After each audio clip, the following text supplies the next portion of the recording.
2024 September 20th. Daily Bread Passage.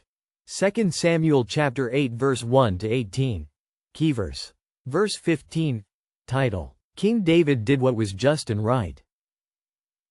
In the course of time, David defeated the Philistines and subdued them, and he took Metheg-Ammah from the control of the Philistines. David also defeated the Moabites. He made them lie down on the ground and measured them off with a length of cord. Every 2 lengths of them were put to death, and the 3rd length was allowed to live. So the Moabites became subject to David and brought him tribute. Moreover, David defeated Hadadezer son of Rehob, king of Zobah, when he went to restore his monument at the Euphrates River. David captured 1,000 of his chariots, 7,000 charioteers and 20,000 foot soldiers.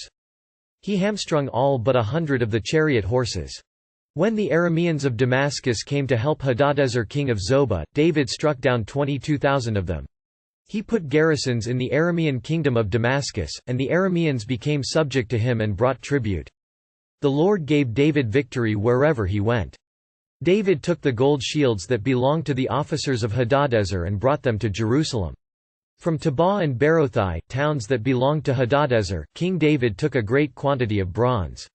When Tou king of Hamath heard that David had defeated the entire army of Hadadezer, he sent his son Joram to King David to greet him and congratulate him on his victory in battle over Hadadezer, who had been at war with Tou. Joram brought with him articles of silver, of gold and of bronze. King David dedicated these articles to the Lord, as he had done with the silver and gold from all the nations he had subdued: Edom and Moab, the Ammonites and the Philistines, and Amalek. He also dedicated the plunder taken from Hadadezer son of Rehob, king of Zobah. And David became famous after he returned from striking down 18,000 Edomites in the Valley of Salt.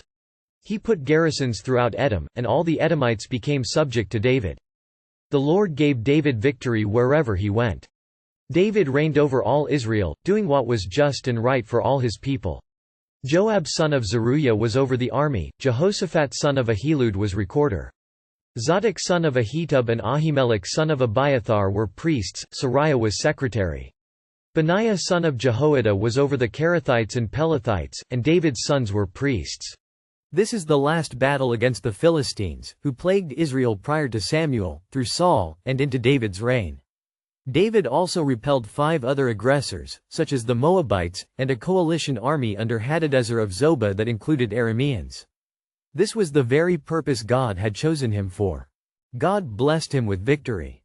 From these enemies David received a great deal of tribute, as well as recognition from other kings who gave him gifts. Saul had built a monument in honor of his victories. But David, from his youth and during his wilderness wanderings, came to trust in God alone in facing his enemies. So, David dedicated all these gifts and tributes to the Lord.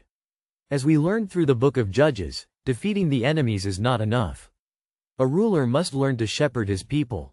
King David actively did what was just and right for all his people. As a faithful and wise manager, David provided all needed resources, including administration and structure, so God's people may flourish. Jesus is doing the same for us today in the church, as we live in his kingdom. Prayer. Father, thank you for King Jesus, who defeated our enemies and whose reign is just and right. Help me obey him and thrive in his kingdom. One word. Lead with justice and righteousness.